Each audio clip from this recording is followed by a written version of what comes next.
สบายดียามแลงเนาะมื้อนี้ก็สิมาสรุปแนวทางหวยลาวพัฒนาพี่น้องเนาะงวดวันที่8เมษายน69เด้อพี่น้องเด้อสำหรับลาวพัฒนาเนาะ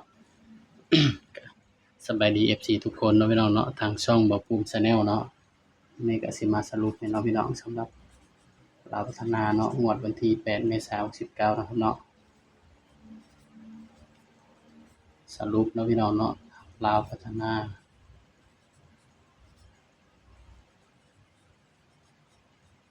ชุดสรุปไปก็ให้แค่6คู่เนาะพี่น้องเนาะ6คู่6หางเด้อพี่น้องเด้อสำหรับชุดสรุปเนาะเพราะว่าสูตรที่มันก็เดินเข้ามา4งวด5งวดแล้วเนาะพี่น้องก็เลยสิมาลองสรุปให้ลงแนวทางให้พี่น้องเบิ่งเนาะครับเนาะสำหรับสรุปเฮาตามมาเนาะพี่น้องเนาะ ถ้าสายรูดสายวิ่งก็ให้รูด9ตัวเดียวเด้อพี่น้องแต่ว่าสูตรเต็มก็มี9อยู่แล้วเนาะพี่น้องเนาะนี่ก็คือทำ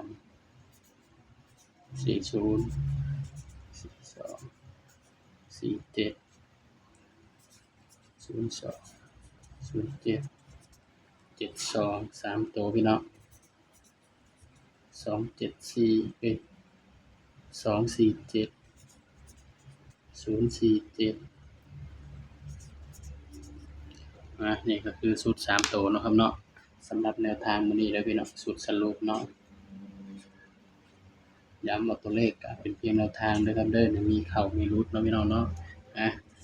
มักก็ตามบ่มักก็เลื่อนผ่านเนาะพี่น้องเนาะก็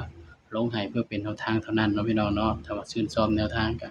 ฝากพี่น้องกดไลค์กดแชร์กดติดตามช่องบ่าวปุ้ม Channel เด้อพี่น้องเด้อเพราะว่ายังจะมาสรุปให้เพราะว่าสูตรนี้มันก็เดินดีเนาะพี่น้อง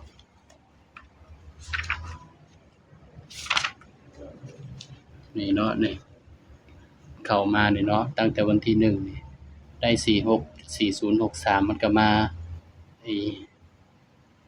ได้ผลมันนี่เนาะนี่7049มันก็มา7049เนาะได้5044ก็มา44นี่พี่น้องตามนี้เลยเนาะนี่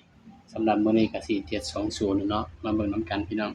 ว่าสิปังหรือสิตุยเนาะก็ขอให้